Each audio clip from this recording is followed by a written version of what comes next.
You just loaded up TM Talk, the one pod to learn it all. I'm Professor Tommy. And I'm Professor Ashley. Whether you're new to the Pokemon TCG or a seasoned trainer, we're here to help you level up your play, master the rulings, and grow your community one episode at a time.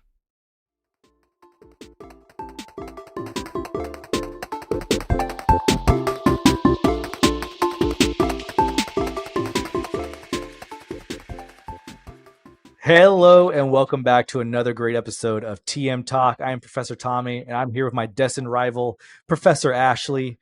And we are here coming to you in video for the first time. So do not be afraid by my enormous beard or just put your attention to Ashley there. She'll make you feel calm and welcomed to our podcast here with all her Pokemon plushies in the background. Super fun episode for you today. We have an amazing guest that we got to talk to, which is Jesper Erikson.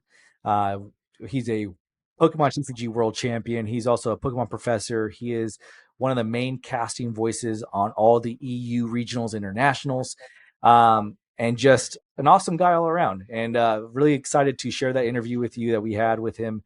Got his insights about his Pokemon journey from where he started to where he is now, and everything in between. So it's super fun. We did quick attack questions with him as well. So feel free to stick around and listen to those answers because they were very entertaining.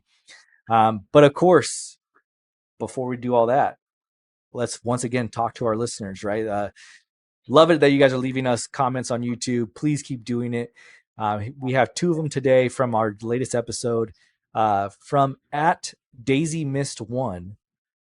Says, hey, with a lot of Y's. I found your guys' channel and it's really helpful. I think you guys should get one of your kids on the channel, though. It would be so cool, especially having someone my age on the podcast.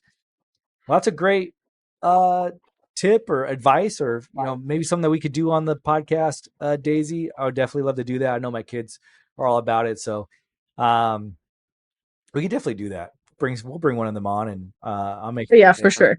Yeah, we'll make sure that they have something intelligent to help you out there.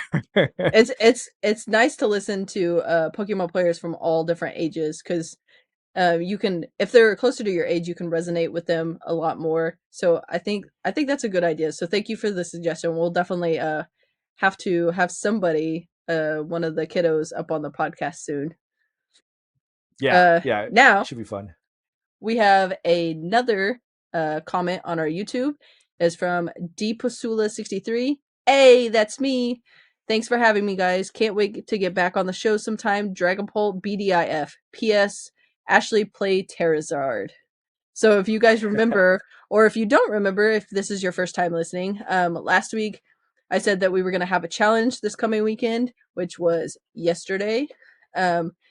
And I had asked you guys if there was any suggestions for the deck that I was going to play because I had been so busy with work. I had no idea what I was going to play.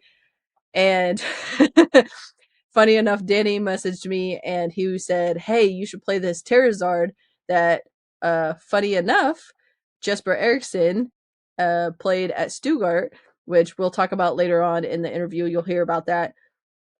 So I looked up the list and I thought about playing. I started building it and then I was like, oh, I'm missing some cards and there's just so much that I don't know that I can fully pick it up super, super quick. Well, this quick because it was 9:00 the morning of the challenge and registration started 11. So I had 2 hours to build a deck and get it all, get the deck list ready and everything. And I was like, this is just not going to work.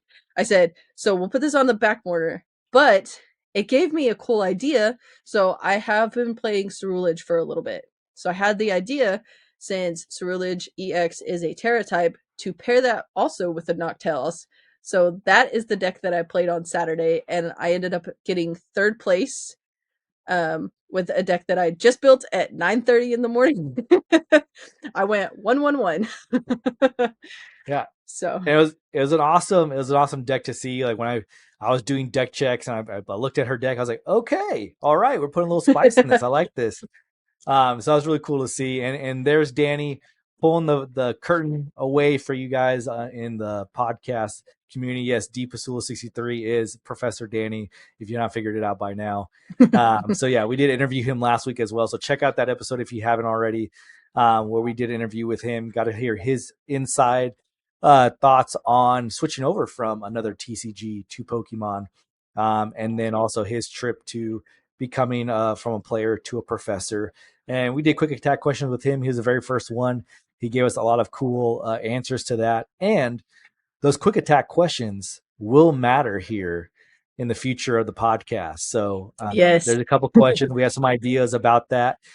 So try to keep tabs about who answers what and how we can use that for the future. I won't pull that curtain back just yet, but it should be a fun time.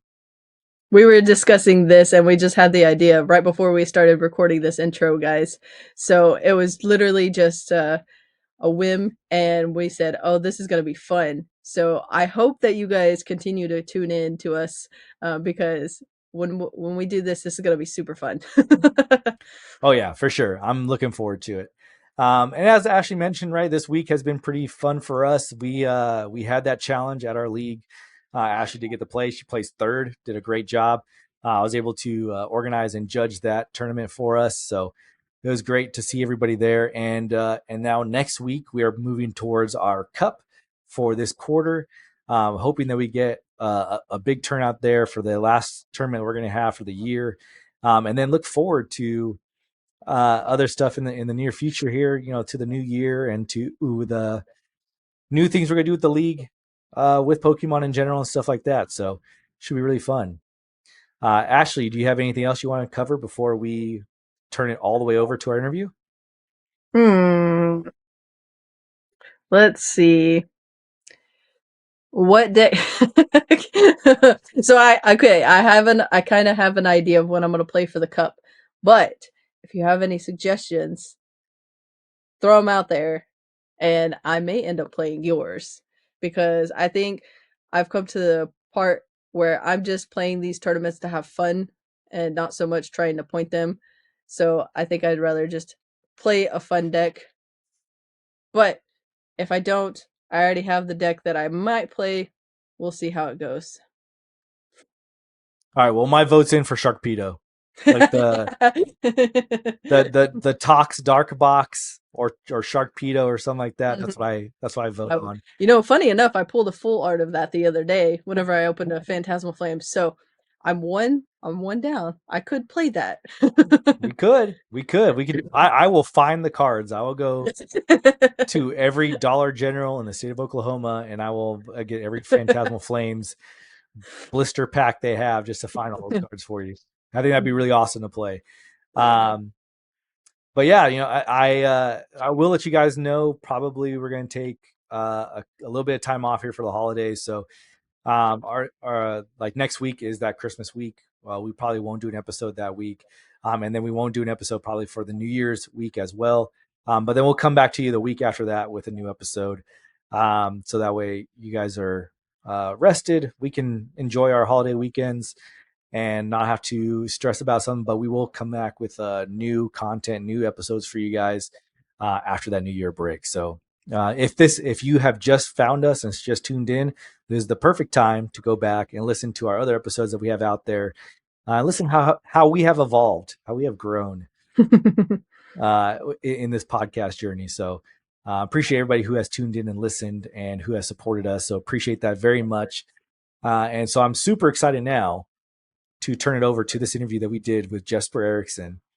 I hope you guys enjoy it. I hope you guys learn something. I feel like he's a well of knowledge, and for a man being 24 years old, he is probably one of the OGs of Pokemon out there. So, hmm And hope you he was enjoy. super fun. He was super fun to listen to too and talk Yeah, with. for sure. I definitely came away with some nuggets of knowledge from his talks, and just always enjoy talking to Jesper. So, looking forward to it. Hope you guys enjoy it, and definitely enjoy the new episodes of TM Talk. Ready? Let's go. Hello and welcome to another episode of TM Talk. So excited to be here today. I'm here joined as always with my co-host Professor Ashley, and we have somebody here who joined the studio, who needs no introduction in the Pokemon community. I'm gonna give him one anyway. This guy is a huge competitive player, world champion. He is a Pokemon caster on the European side, so he is a steadfast voice of the European regionals and internationals, and he is also a Pokemon professor. Joining us today is none other than Jesper Erikson. Jesper, welcome to the show. Thank you so much for being here. Yeah, Tommy, thank you so much for having me on. You too, Ashley. And I mean, I'm just looking forward to it. I love every single opportunity I get to talk Pokemon, whether that be competitive side of it or, professor side of it, too. And yeah, I'm just, the Discord message you sent me back a couple of weeks, like back, what was that, a week ago or something? I would like, hell yeah, this is me. That's awesome, man. Thank you so much. So let's just dig into it, right? Maybe for because our podcast, we have a lot of people who are like new to the Pokemon community. Maybe can you give them just a quick like a recap of your Pokemon journey, how you got here, how you first got into competitive play, all that kind of stuff. Yeah, as the year stands for a couple of weeks now, we still have 2025 to go. But when we get into 2026, it'll be my 19th year of playing Pokemon. I started back in 2007. Been playing every single World Championship since 2008. Started casting in the 2024 season for Card Sports League and Pokemon Company. Then coupled on with Paperlight for the first time here for LAIC last time. And yeah, still competing, casting, and trying to balance out everything. And once I get the opportunity to do so, I will also like to judge tournaments. But with time and everything, I mean, getting to be a grown up now, go to university, it's getting a bit rougher. But yeah, long time player, world champion, as you said yourself, Tommy, and yeah, trying to be a voice of the better in our community. So that's awesome, man. Thank you for that little recap. It's awesome to hear like your Pokemon journey from like start to beginning. You've pretty much encompassed every part of Pokemon, or you covered it from every angle, right? Um, how has your relationship changed with the game over time? Have you felt that it stayed the same for you? Have you been able to experience new sides of it that you never thought about before? And has that increased your observation of the game? I think the observation definitely changes once you move into the judging, especially. I have done a bit of league work. I've been a league leader. Was that for 2 years or something like that until a bit after COVID, and then changing from a player's perspective, we always thinking, these judges, they're so bad, right? Where you when you get to be the side of the judges, you actually get to see how challenging that work is, and the same as a caster, right? Was also thinking, they never observe anything. And then when you're standing there in the booth yourself, you're like, whoa, there's so much I have to keep an eye on. I have to keep my mouth going. I have to use my eyes. And I still have to listen to what my co-caster says all the time, as well as production, sometimes screaming in your ear, yo, mention this. And, oh, yeah, we got this on the next graph you have to show us. So from covering all sides of things, I mean, I'm definitely one of the best in the position of saying experiences from all different sides of the game. But I'd say I've gotten, I've gained a lot of respect for every single part of the game, especially for the Professor program. And with the revamps they're doing now with the Professor program was something that we've been missing for the past 10 years. So I'm really happy that the Pokemon Company actually is listening and doing their best to implement. Now we just need to get Pokemon TG Live fixed, and then we're good. Yeah. Go ahead, Ashley. That what you were saying about actually being a judge and actually seeing how hard it can be sometimes, that is something that we've touched on too. I know me personally, I've also dealt with that because whenever I first started playing just a couple of years ago, I was like, okay, this can't be that hard, and then I actually jumped into it. I'm like, oh yeah, this is a little bit harder than expected. So um but looking back, um you've been playing for a while.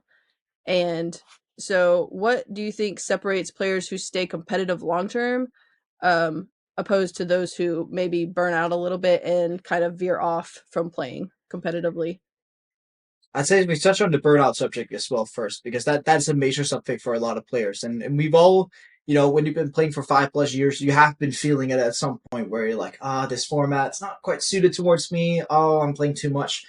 I think if you get to have a a healthy relationship with the game itself. Like you're not grinding too much. In some periods, you got to grind more than others. Like up to World Championships and IC, you got to be grinding. But I think if you get a healthy relationship to the game, we can avoid that burnout first of all. And then moving on to different parts of it, where from a long-term player's perspective, there's so much you can get.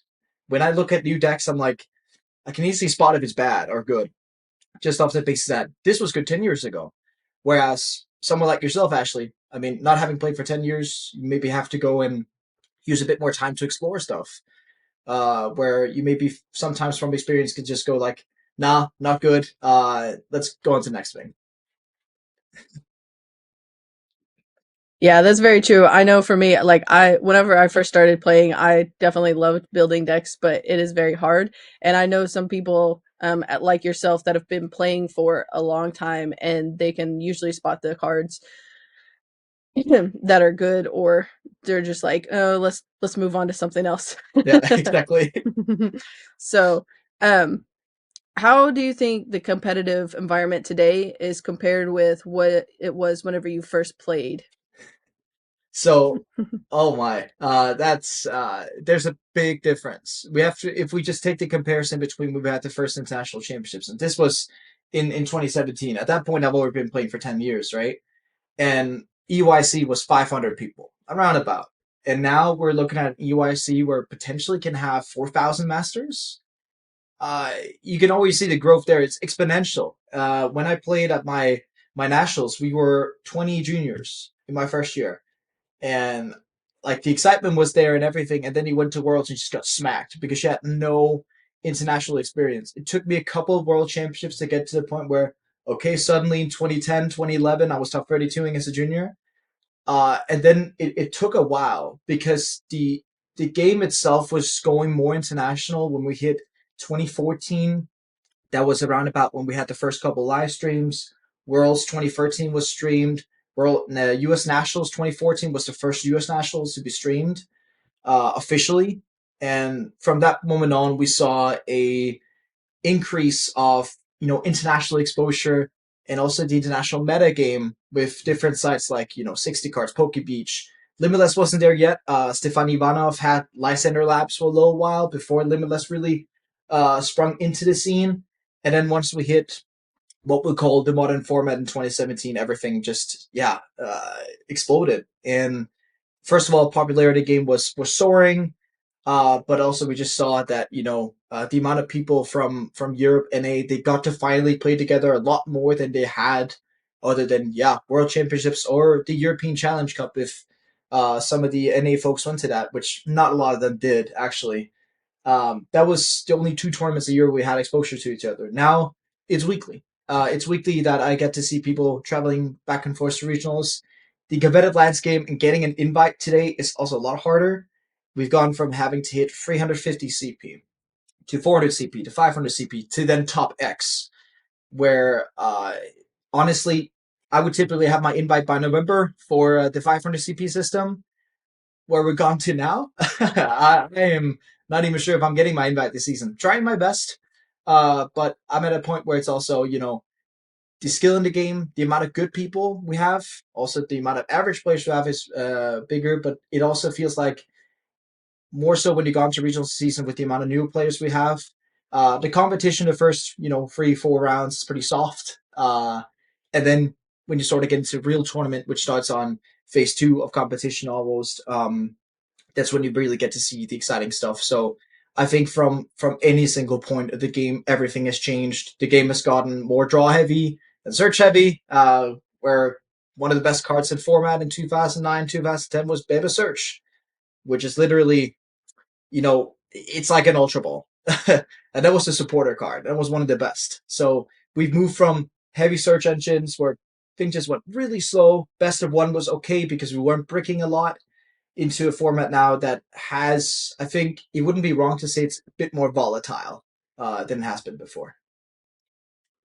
Yeah, for sure. I mean, it's cool to get that insight from you because, I've only been playing for maybe 3 or 4 years. I know Ashley probably around the same time, but to really see that span of what you talked about, right? Like, cause me and Ashley are like, oh yeah, like Pokemon is the game of searching, right? You have your cards that let you search anything you want on your deck, which is so much different from every other TCG. And now to hear that it wasn't always like that, you had to play a supporter to find what you wanted to find, and that's really wild. So, like, take us back to 2015 to your World Championship run. What do you remember? Like, what's your most like defining memory of winning Worlds? Like, what like do you remember how you felt? Do you remember like this is it? I reached the mountaintop. I'm good. Or like what was your thoughts on it when you actually won? I think, yeah, as you said, take it back to 2015. 15 was the year I got sixth. That was the first time a top cut World Championships for real. Because then I won it in 2016. If we started from 15, because that was when the story started to build. I was one of the most active players on social media back then. 14-year-old Jesper. Some remember him. He was, yeah, very teenagery. Sometimes still am, but I mean, I got sick of that Worlds. I went through the day one when we had the day one, day two system. Barely squeaked through winning the last round. Only needed to go 3-2 there. And then day two, I lost my first round. We were playing 8 Swiss rounds, so you had to go 6-1-1 to hit top 8. And then somehow I had a miracle run of winning 6 games in a row and then IDing a table 1. So I went from dead last to, table 1 in a span of 6 rounds, which was the sickest emotional roller coaster I've had in my life. And probably would not have anything like that again until, losing in top 8. That broke my heart. For the viewers out there, getting to top 8 of Worlds, massive accomplishments, whether you're a junior, senior, or master. We can't take that away from anyone, but it's also the worst match to lose. I can give you just a free things here. We don't care about the money in this case because yes, of course, the money would increase when you get to top 4. But the difference between top 8 and 4 is trophy. You don't get one for top 8ing.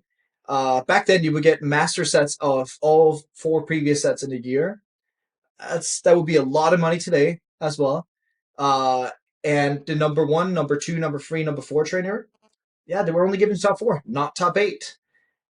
So those 3 things were, if you combine it into a pot, is just it gives you the highest stakes match, which is top 8, and not to least say, a World's End my for next year, which is it's still like that now. And when I lost that match, I lost it versus Brett Tonneson, who I guess we all know today. Mr. Worldwide himself. Mr. Worldwide, indeed. I mean, Pitbull invented that term. He's definitely been using it. And losing to an unknown Brent back then, and if we pull images from my Facebook, I mean, he looks sort of like himself now. He's probably got a bit more curly and puffy hair now. But yeah, playing as Brent, have never met him at that point, and then started to see him pop onto the scene a bit more during the couple coming years, and then it went into a season where a couple of weeks was, do I want to continue playing? I'm not sure if I can deal with losing another top 8, or I played for almost 10 years at that point as well. Are we good now? Have we done what we needed to? And my season just started out pretty well. Then I started winning every single regionals there was, and that was when Denmark and countries themselves could organize regionals. There was a lot more regionals, and regionals didn't mean the same as they do today. And I started winning everything I touched that season. Got 4th at what would be the same term as EUIC, which is the European Challenge Cup, and then got second in nationals. And then I went all right, we're gonna squash Worlds. I was second in world rankings at 1500 CP going into Worlds, and I went all right, let's get it, let's get it. And yeah, I had a miracle run at Worlds again, playing the Vespa Mega, and a deck like that was not seen. Just like Mega Audino winning in Masters, every single World Champion that year is unexpected decks, because Night March was just the king of the format. And then we went into a format where you had Mega winning suddenly when you had Night March was just a better version of that. And you had Mega Audino winning, which is losing to one of the best decks in Aqua Box back then. And, my Worlds Finals is rewatchable for sure, because the amount of top decks I had was just crazy. And it's just the story of these younger age divisions where one player just gets obscenely lucky in their matches all the way throughout the tournament. And yeah, that ended up being me. And yeah, then it's the story of the rest, right? Top eight, I won, which it's a game I should never have won. I top decked myself out of it again, top decking Lysander back then, which is today's boss orders. Top four, I beat Trevenant, the item locking tournament, where he went first and could item lock on turn one, and somehow my 8 card hand after having drawn for turn was just 8 perfect to donk him. Game two, he had prized his outs to win, and then getting onto the finals. I mean, top decking Sycamore off N2-1. Game two, getting squashed in what was supposed to be how a matchup played out. And then game three, my opponent not setting up too well and them playing N where they should have played Sycamore, giving me a fresh hand off a dead hand. And then, yeah, top decking Sycamore for the win at the end, anyways. So a story to be told for sure. And it's something that I remember. And it was also one of the last worlds where Ishihara actually gave out the trophy himself. And I was, yeah, lucky enough to be able to get the trophy from the man himself and shake his hand. And that is one of the things I look back at. And being able to look back at like that 15-minute clip of the award ceremony for that worlds is pure gold in my eyes. That's amazing. I didn't know. I did not know that Ishihara actually handed out those trophies at that time. So that's got to be really special to you and your memories and that. And I picked up on something as you told the story, right? I mean, you were saying that you're ranked second going into Worlds, right? And but you say there's a lot of luck. Oh, I got lucky in my matchups, and I got lucky in this. I think we well, I say this because you know, granted, you have skill. You're a skilled player. You know what you're doing. But I think we gotta all have to kind of understand that, yeah, there is some luck into going into like making sure you're not getting your worst matchups. Like if you're not getting your worst matchup 5 times in a row, and you're like, okay, well, here I go, Yeah. like getting that kind of luck with like what decks you're playing against, and then hearing, hey, a top deck for the win, right? I mean, we see it all the time on stream. You guys have a graphic for it, so it is We do. definitely, yeah, it's definitely one of those things. It's kind of like hey, we are playing a card game at the end of the day, as you could put I think all your skill into it is also to help you maximize your luck, I guess, quote unquote, right? Making sure you had the best opportunities to see the cards you need and hoping you get there. And that's what your skills are really there for. So, I mean, it's great to hear that from somebody. It's easy for you to be like, well, I was just the best. I just kind of just ran through everybody, but really giving that due. Yeah. You often can't quite say that. Yes, you can't say that when you're at a local tournament and you're just way better than other people. You can definitely be in a room with that, and that's also why I commented that perhaps like if regionals, it feels like the real tournament starts on phase two, right? But if we look at it realistically, when we have a world championships, and especially not today when we have the top X system, no one's getting their worlds invite for free anymore. And then when you put all of these players into a world championships, it just means the margin for error is that much less, right? I remember this year at Worlds, where I was 2-0 and I made a small mistake and that cost me 3-0, and then I went down to 2-2 and then my Worlds was just chalked, right? So there's a lot of things we can pick up from that and be like, hey, these tiny moments can be the difference. And at the end of the day, if I'm sitting and playing against someone equally as skilled as me or better, there's a differentiator in a card game, which is variance and luck, right?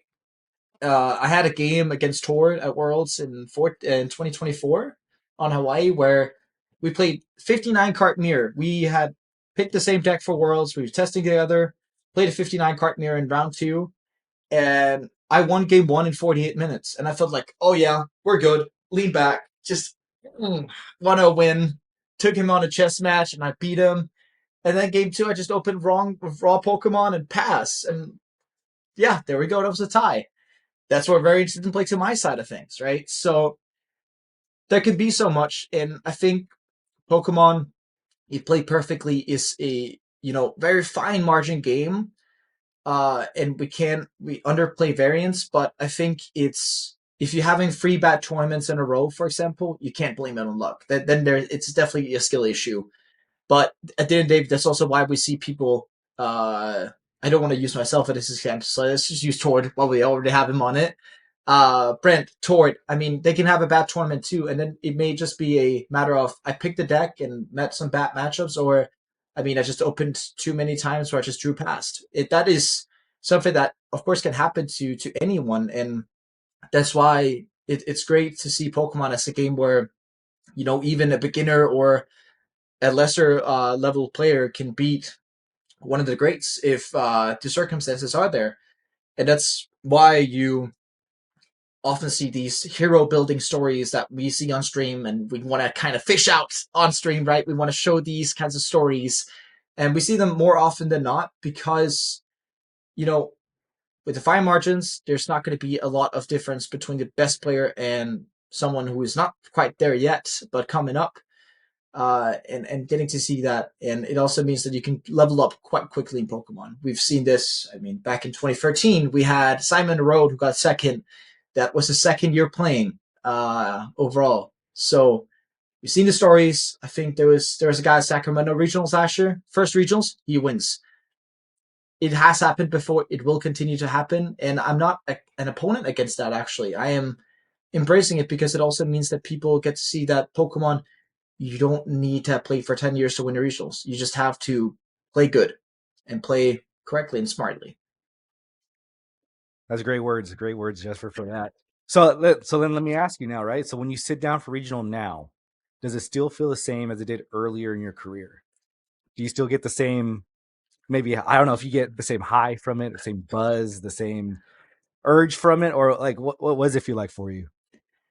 So if I put it into what I felt in seniors or what I felt my first year in masters, where I was really on the high of it, and I think it's changed. I've grown up. I'm an adult. I mean, I've been playing since I was 6, right? I'm 24, and it changes. Things become pretty routine nowadays. With the larger sizes of tournament, it's maybe it's wrong to say this, but it's easier to hide.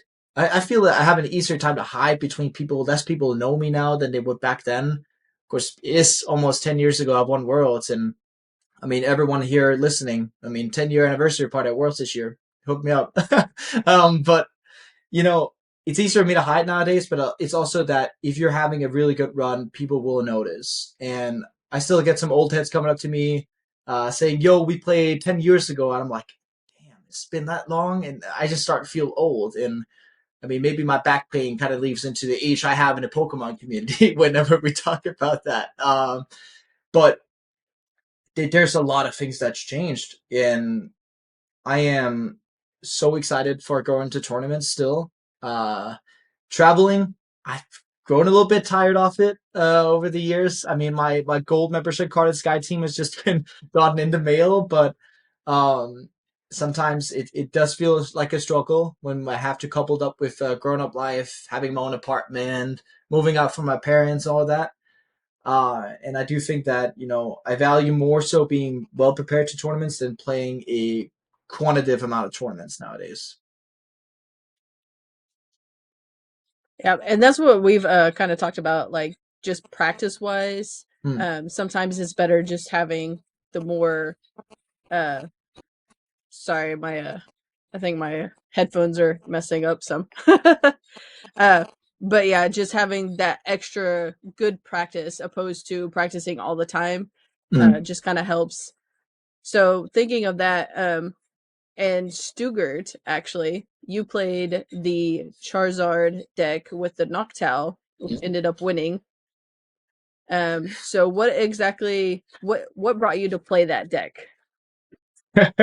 Oh my! I'm gonna be speaking against everything I stand for here when I say this. So if we actually we started, let's start Milwaukee for that one actually, because Milwaukee, I got a message from Tord while I was sitting in the study room for my faculty at university a day before I was traveling out.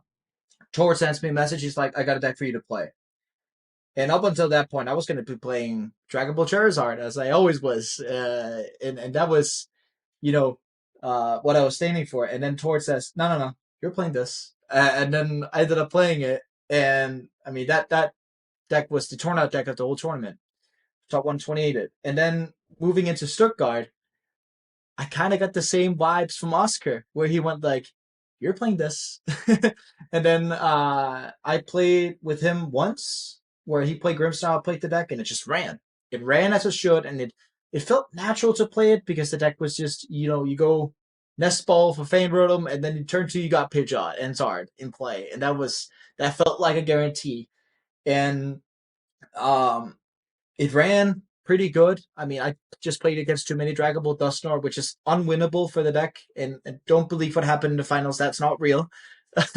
uh, and Variance, right? Variance again. variance it happens, right? The top deck in situations where your opponent is not drawing anything, right? And yeah, we got to a state where that deck was the best for the tournament, and I am incredulous of how people are still underplaying it, right? Because the amount of Dragon Ball Dusknoir is lesser and lesser, especially in NA, right?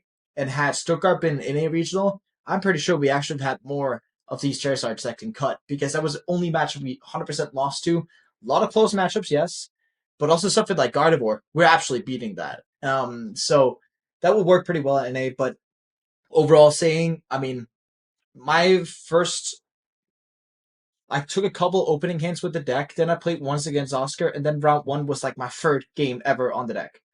Uh, so this season I might have gone into more of a, I've tested all around the format of the other decks, and I think it also stands to the point where I can kind of play everything because I know what other decks' weaknesses are, and then we just play into those weaknesses more so than playing into the strengths of my own deck. And that's a valid strategy. Maybe had I been testing a bit more of the Oscars deck, we could have had one more win. I went 9-5. That was pretty cringe.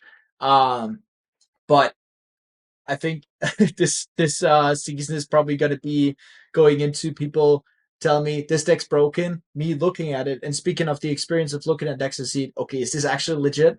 Is going to be the one that's going to work it out for me, whether or not I get my invite. Because, I mean, do I have the time to test the same amount as I did when I was 15? Hell no.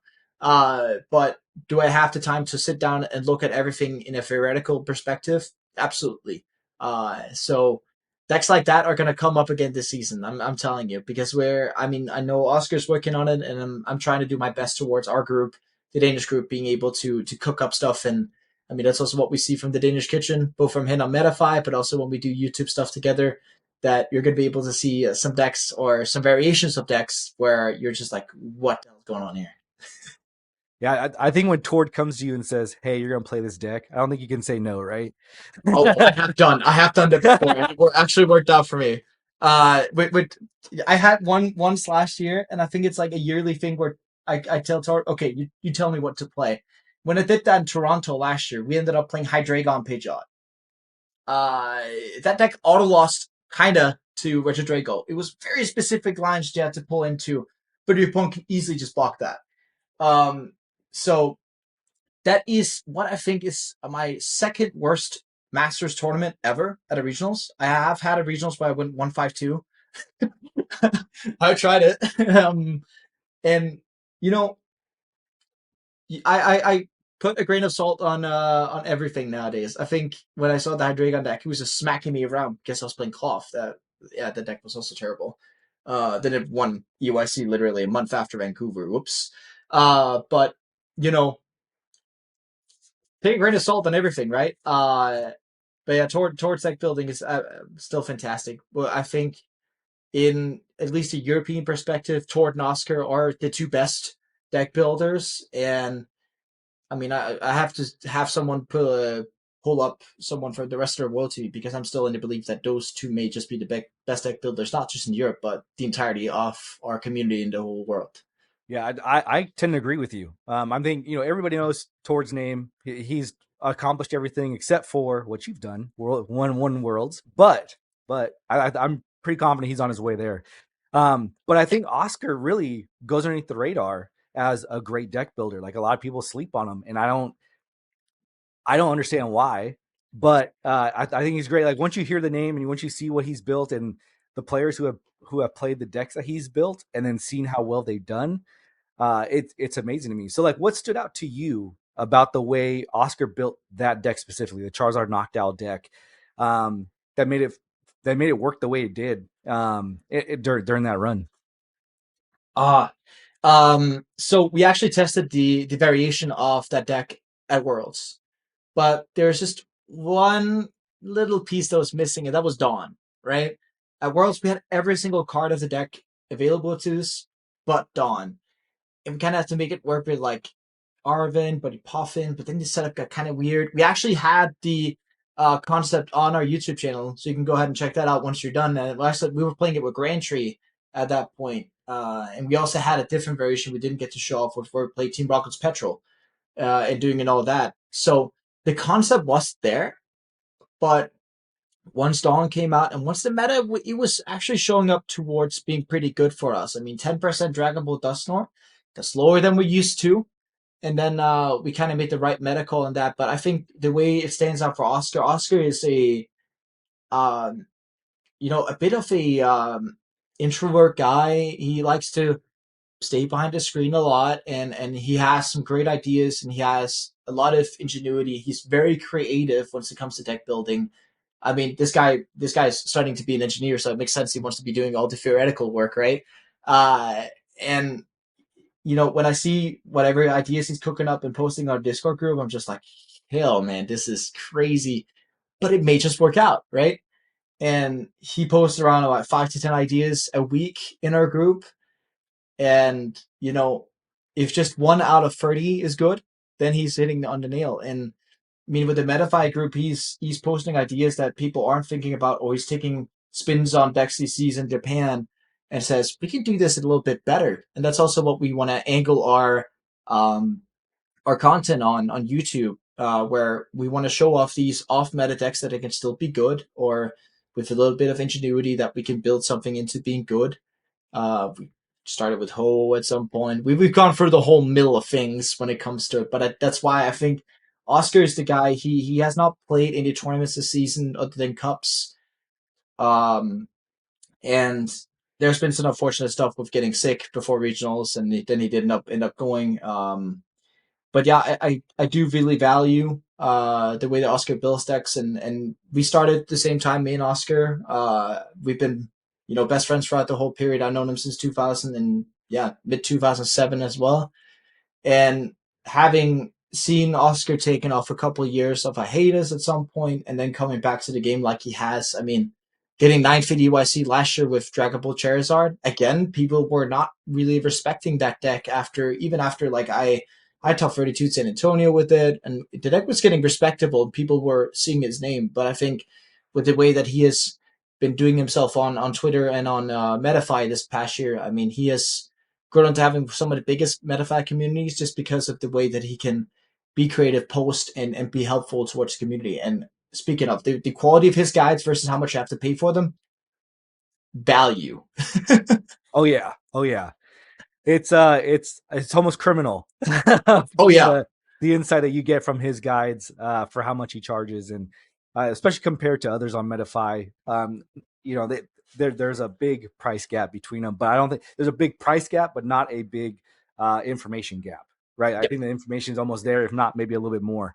Um, so it's really awesome to see him do his thing. I think I ran into him on X when I was playing Charizard Dragapult as well. I saw his list. I was like, man, this list is awesome. And I was playing it and I loved it. I loved it so much. I was playing it all the time, and subscribe to the Metafy channel and to see what else he was cooking up. And it was it blows my mind every single time I see something new out there. I'm like, man, this is wild. But and you're right, he thinks about things that nobody else has really touched before, or in a new way, right? That people have not built it yet. So it's really cool to see that. So for players looking at this list right now, what advice would you give them before sleeving it up? Don't play Pidgeotto.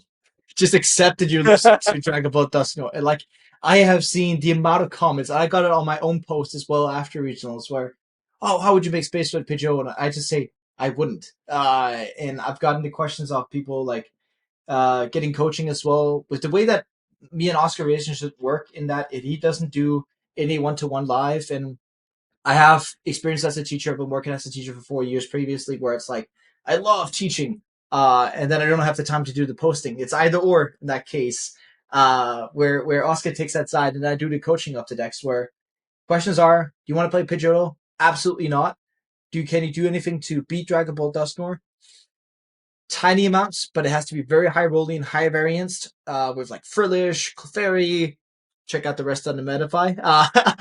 But really, you can't. You're still losing to, semi decent players of Dragon Ball Dusknoir. So take the L, hope they brick, and hope you're playing in America where we have best of one cups. And if you're playing at Danish Cups where it's best of 3, you can just take your lunch break. Other than that, I mean, the deck is really good when we're speaking, just to be exact here, Dawn, Charizard, Noctowl stuff.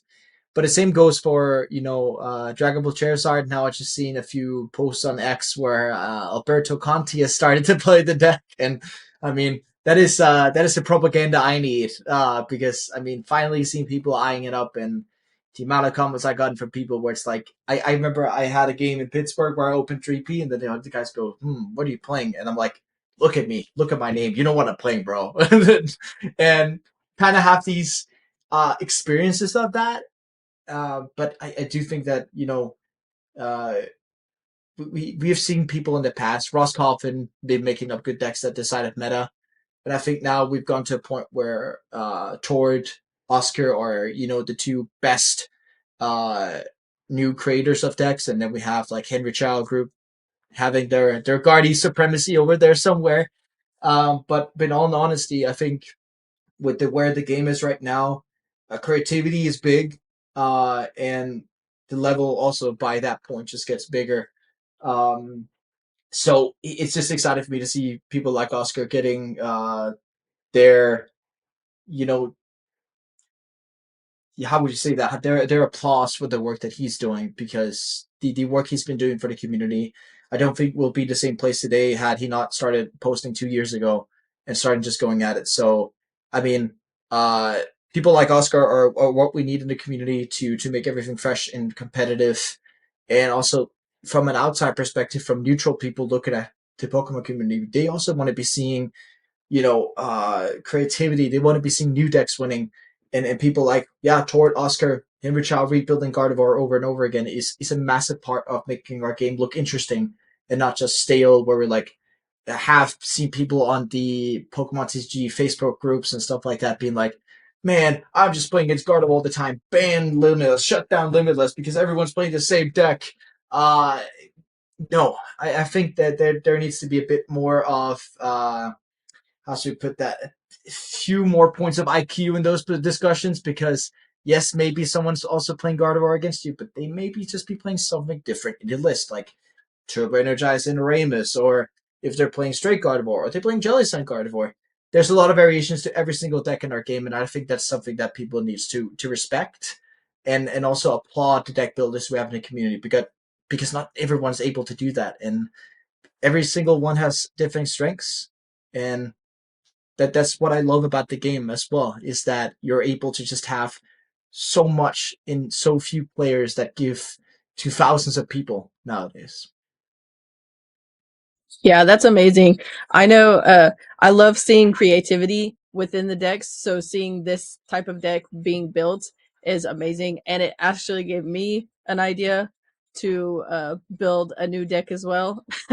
So thank you, Oscar, and thank you for playing it as well. So jumping in from you, we've talked about you being a player for a while now. So now we're going to jump into the professor journey. So what exactly inspired you to become a Pokemon professor? So as I start off with, I want to be a voice of reason in our game, and I think when you want to do that, I think the best place to start is the trenches, and the trenches would be floor judging, right?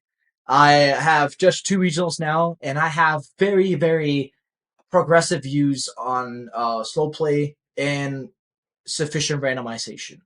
Together with my brother Stefan, who is a mathematics professor, and knows everything about statistics and finance, that's his area, and I've learned off from that, and also people being logical, and it's something I praise a lot in my coaching as well, right? Where it's about just being logical. You don't have to do a great mathematic formula every single turn you're playing or every single game you're playing. You just have to think from a logical standpoint. And that's something I really also want to promote in the judging community, because it's like, well, does these penalties actually make sense? Do you need to, sometimes do you have to change the penalties from the penalty guidelines? And a thing I want to be saying to judges always is that the penalty guidelines are guidelines. I have to remember that often all the time, because there's always nuance. Um, And I also want to be in there to teach about, how a competitive player would look at things and whether or not things would be fair in their eyes, and also getting to learn, how it is on their side of things. I mean, it's a natural progression for at least for me. Some maybe not, to get into a position of, changing the game from within, and that's you got to start judging to do that. And maybe I'm also the type of person who likes to be in charge of things and have responsibilities, and by that virtue, a little bit of power.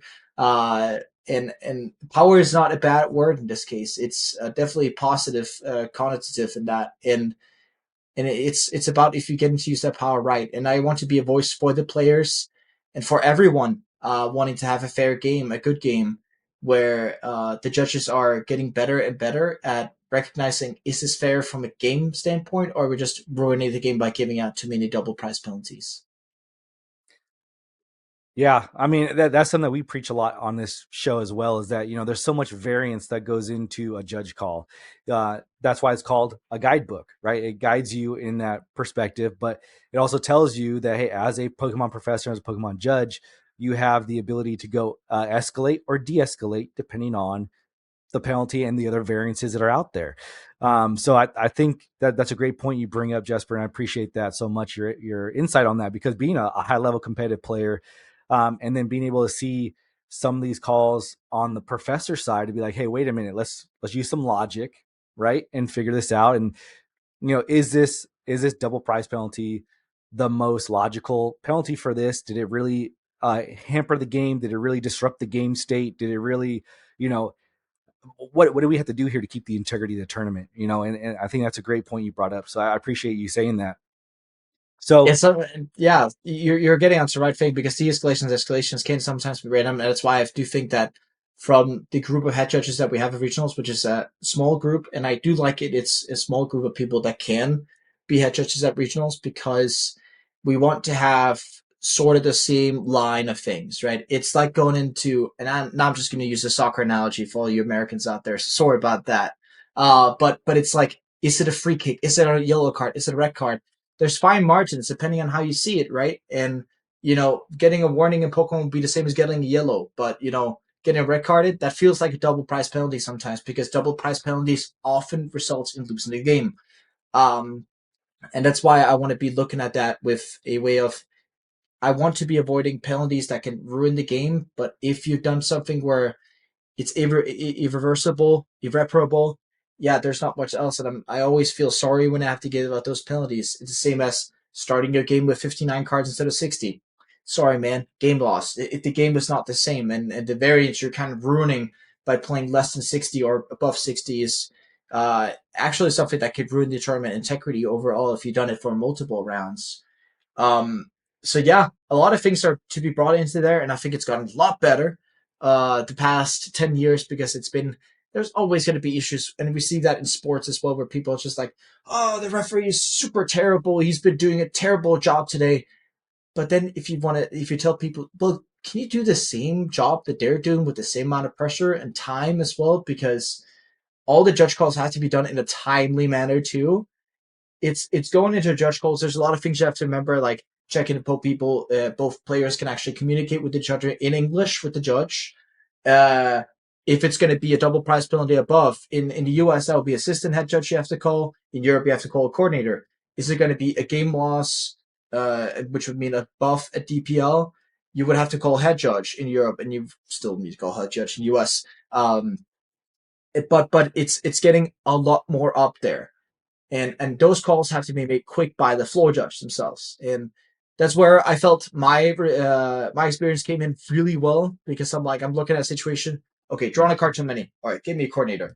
Uh, Took prizes, waited a couple of turns, and they've done something else. Okay, we're in a worse territory here. Gave me a head judge instead. Those sorts of things where I felt in the regionals I did, where I was taking myself a little bit more of a way where I would call head judge before coordinator if I was 100% sure that it was a game loss, or stuff that could be cheating or whatever. So Yeah, there's a lot of evolution going on with the way the judges are being, and I just have to say it again, and a huge kudos to the Pokemon Company and the Professor program themselves for introducing the new Professor University, and I have taken my first couple of exams on there to kind of bolster up a bit. Next up is going to be my I think the advanced judging things. I can actually head judge tournaments for real, and then hopefully, maybe someday you'll see me in a red shirt at a tournament, and not just being a League Cup, but maybe a regionals. Who will know? Yeah, that'd be awesome. I would look forward to that. And I'll try to make sure I point you out too as I see you there. But as we talk about judging, and like organizing, running events, things like that. You talked about like, hey, getting up there. So, what's one area of judging or organizing do you want to get better at? Like, do you think there's something that you can do better at that position? Well, Tom, you just pointed out one of the questions in the Professor 201 exam there. And for people, yeah, bit of a spoiler, the thing you have to write there. But I think one of the things I want to get better at is deck checking. You can see I do check, like my friends, and they always come over to me, get their sleeves checked mid round, and I point out, switch this, right? But I also want to get better at the nuances of it. And I kind of want to get some experience in, how it is to actually, be in one of the leadership positions of an event. And that's why, some of the things that I've always been thinking would be super cool to do would be to be in a red shirt for an event, a head judge position, either assistant or main man himself, right?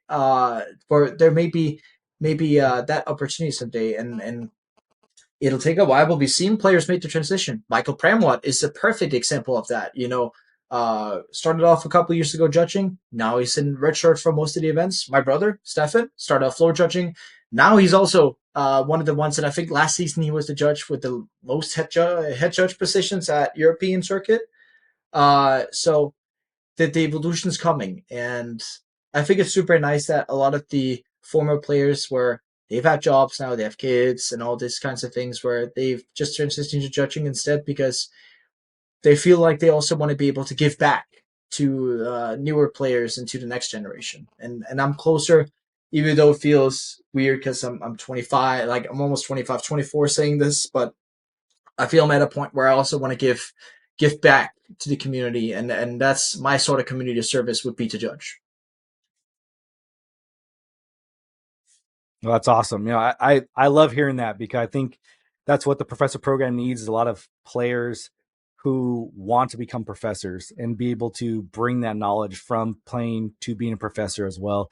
If you're doing it now, like you said, right, if you're in the trenches, doing it now, you understand what these cards are doing, interacting. You can understand how these rules and penalties can apply a little bit better, things like that. So thank you for that, Jesper. Appreciate it. Let's switch gears again, right? Because there's so many aspects of this game that you are involved in. You're also a caster for Yeah. a lot of the majority of the European regionals, internationals, and things like that. So, how did casting change the way you view games when you're playing? And I'll throw something else in here for you too. Is Okay. it hard for you to stay neutral when you're casting matches involving players you're familiar with? So I mean, it's in my contract that I have to be neutral and have to be a voice of reason, right? Not that I have to be a voice of reason. I don't think that's actually in there, but that's something I want to be. Now, uh, let's take back when I actually got pulled on because my first event was a little bit over a year ago now. Gdansk Regionals in November 24. That was my first event, but I did have an audition previously at another event where they went, "Hey, this guy is actually okay," and I've actually done a year prior to that audition. I did a interview at regionals where the videographers and stuff at Cards like they went, "You're pretty natural in front of a cam," and I'm like, "Yeah, I've done my fair bit of interviews on TV and stuff," and I always want to take pride in the fact that I want to be looking good. I'm not the kind of guy who doesn't shower before an event, and I want to be looking my best. I want to be looking sleek. I'm not going to go to an event wearing jogging pants. I'm not going to be wearing Crocs. And sorry for everyone wearing Crocs out there at tournaments. Please just don't do that. Just use normal clothes shoes and kind of try to actually look good at an event going to. It may be comfortable, but just don't. We want to be looking good, right? Look good, feel good kind of vibe. But yeah, and then getting the opportunity to talk about the game in a suit, you made my day, man. And you know, I feel there's so much about the game where I don't really mind if it's someone I know, because to be truthful to both of you, I know everyone. So it's I always have a bit of a background story of someone, and I always have to track on it, and I don't have to open up their limitless profiles when I'm standing in the booth, for example. Sometimes I do that before games just to make sure I'm scoped up on most things, but I feel the number one thing I bring into the casting booth is, still being one of the most competitive players on the circuit, and yet knowing everyone, and then being able to just give that, kind of twist to that story that we're bringing on. Because, I mean, the live streams are about storytelling. We want to be telling the story of a certain tournament, a regionals or an IC or worlds at that matter. And that's the worlds would be the sort of ending to the story of the year, right? Ending off the season with a bang and kind of being, we've gone all this way, and then finally we're here to crown a world champion. That kind of angle is what you want to have there. But here, the regionals, we're building up towards that. That's why we always talk about this is just one stop on our circuit, but we will have many more regional champions coming up, and they will be joining us at Worlds. And that's also why that when I got the question at LAIC, and I answered this on the official stream as well, if I was offered to play or cast at Worlds, what would I do, right? And I say I've gotten older. I've won Worlds. Yes, I won in seniors, but I mean the money was the same as Masters, and the trophy. Hell yeah, that's also the same. And I would 100% pick casting, because I just believe, and I have such a will to show people why I love this game, and I can do that even though I can't be as flamboyant as I sometimes can be in person. And of course, I have to talk properly with people, and not cuss and stuff like that. Which, I mean, so a lot of people are surprised I haven't dropped any of those yet. But I just have this thing inside of me that when I get into the booth, it just clicks, and then you see professional Jesper, and professional Jesper wants to be, you know, following etiquette and following the rules that are set for him, but also be able to express the way that I am, and express the way that I think the game should be played. And I want to also, applaud whenever people are showing off some great skill on stream, and show people back home and educate them on why people are doing as they're doing, and why maybe something was a bit of a slip up if that happens, and why do we be making that slip up. Also, to just make sure that all the viewers back home on their couches, chairs, respective things they're sitting on are not just going to sit there, oh yeah, I'm so much better, and kind of explain, you didn't notice that until I said it. So also showing them that there's so much needed to be a high level competitive player. And that's where I can give my 5 cents and be like, yeah, people are making these mistakes sometimes because it's just such a high pressure environment, not just stream, because I don't believe that stream is any additional pressure unless you put it onto yourself. I think the whole tournament as a thing is a pressure cooker. And once you get into a tournament, and once you start, you're 5-0, then it starts to build up in your head. It's like, you're playing a soccer game, you're up 2-0, and 60 minutes out of 90 has passed, you're thinking, you're going to win. But then you start to slip a bit, right? And I think at the end of the day, when you're having a good tournament run, your worst enemy is yourself. And that's sort of the things I want to be teaching, both with the casting, but I mean, we also had coaching as well on top of that, which I've been doing for the past 5-6 years, where I really do take the card as the person who want to be voice of reason, and I want to be the one who's able to give help to self-help, if so be said. That's great. That's awesome. I think just hearing you talk about Pokemon, how passionate you are about it, and how passionate you are to have other people like to show those nuances, those really fine detail aspects of the game. and be able to share that with everyone is amazing, man. So I appreciate that enthusiasm, that energy you bring. I always say that the EU regionals are like my favorite to watch. I do like the commentary team. I think you guys bring just a different energy than like the North America team does. But they're still great. They're still great. But I like watching EU stuff. It's fun. It's fun to watch because of those kind of things. I think all you guys kind of bring. So before we let you go, Jesper, there's something that we like to do with our interview guests. It's called quick attack questions. All right. I'm just gonna rattle off some questions to you real fast, and you give me the first thing that pops to your mind. It's mostly this or that, or like favorite overall. All Are right. you, And one word answers, yeah? yeah, yeah, as much as you can, right? All All right. You got it. You got it. right, are you ready? Come on. All right. So booster box or elite trainer box? Booster box. Playmat. You like to be a minimalist or full art style? Minimalist. Shuffle style, riffle or mash? Mash. Sleeves, matte or glossy? Matt. Deck style, aggro or control? In-betweener. Okay. Favorite Pokeball? Master Ball. Favorite supporter? N. Okay, so preferred professor role, judge or TO? Judge. Favorite Pokemon of all time? Oranguru. Ultra Prism. Oh, okay. Favorite generation? Gen, I think it's 7. 7. 7. All right. Favorite starter type, fire, water, or grass? My favorite partner type, that's the right one, is fire.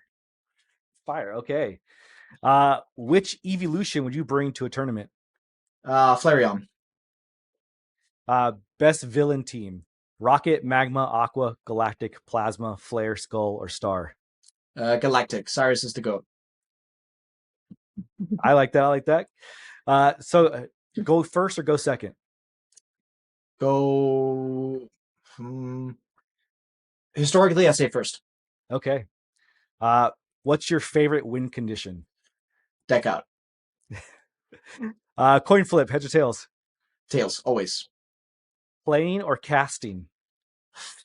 No. But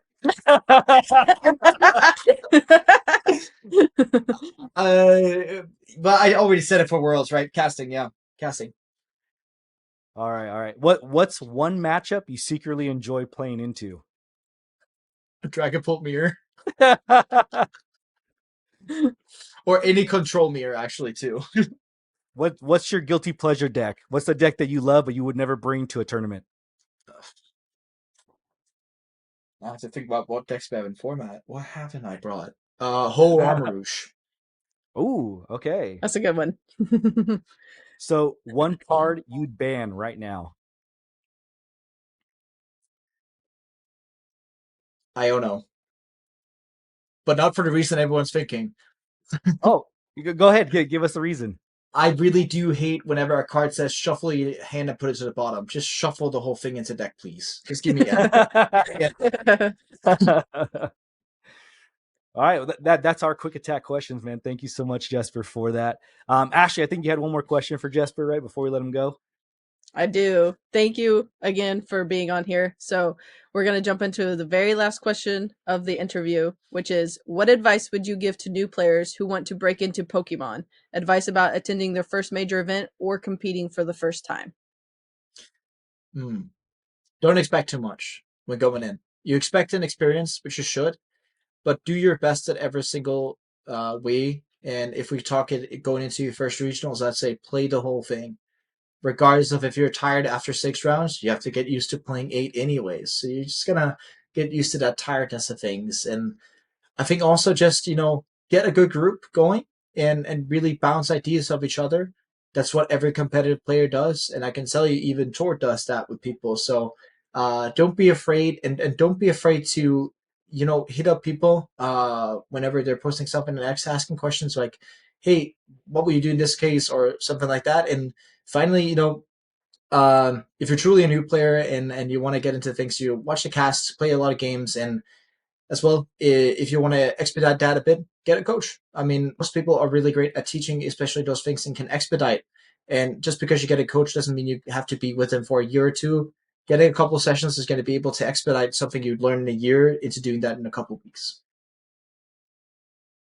Thank you for that words of wisdom, Jesper. Appreciate that, especially from an old head in the in the Pokemon TCG community. It's weird to say a 24-year-old is an old head, but you know what? Hey, you are. You have a I mean, truly one, yeah. yeah. So, hey, we asked you all the questions we want to ask. How about you? Is there anything you want to shout out? Anything you want to give to our audience? Anything like that? Any parting words that you like to give them, or I can just give shout out in general to your stuff? Yeah, I can start off by giving a little bit of trivia thing here because I figured this out this summer, but I am the player with the most Worlds attendances in a row after Ross Coffin. Ross has been playing all of them since 2004, and for me being since 2008, being count 8, 9, 10, 11, 12, 13, 14, 15, 16, 17, 18, 19, 22, 23, 24, 25. Yeah, 16 Worlds in a row. We have COVID closure for 20 and 21, of course, but yeah, second most more active Worlds player, and then yeah, shout outs to Robin at Libless, who has made a lot of my cloud possible whenever I needed that. Shout outs to Oscar for basically handing me an invite last year. And yeah, my girlfriend, my family, all my teams, and everyone I've gone through on my journey. And yeah, shout out to Sunekashi Ishihara for making such a fantastic game. And, you know, the Pokemon Company International, who's making my dream of being able to tell a story that much more possible. And I mean, I just look forward to the coming years, and hopefully I'll stay good enough to be on the cast for them and helping them out, telling a story about our fantastic game. Yeah, thank you for that, Jesper. You can definitely find Jesper on all the socials, right? Well, at least X, I know for sure. What else? Yeah, you can. And And also on YouTube, you can find us at the Danish Kitchen. Me and Oscar are doing our best to post as many videos as we can. Both of us are university students, so time is tight. But here during the holiday season, we'll try to get at least out a couple more videos. We just uploaded a bit on Charizard Noctowl, where I sit down and play against Julius Brunfeld, the most happy Finnish player you will ever find, and also against Henry Brand, where I got to smack his Gardevoir cheeks. So go ahead and give that a watch after listening to this. awesome, awesome. Well, thank you so much, Jesper, for being here on the show. Really do appreciate it. Tons of knowledge. I feel I'm walking away smarter. I don't know how everybody else, but no, I appreciate Jesper so much. I hope you all enjoyed this episode of TM Talk. We're definitely going to bring you more interviews as we move on. But thank you so much for listening, and I look forward to talking to you next time. We'll see you guys in the next episode. Bye-bye. Bye-bye. You just used TM Talk. I hope it was super effective for you. Whether you're building a deck or building a league, remember, you've got this and we've got your back. If today's episode boosted your stats, share it with your party. And until next time, keep training, keep teaching, and keep passing that knowledge on.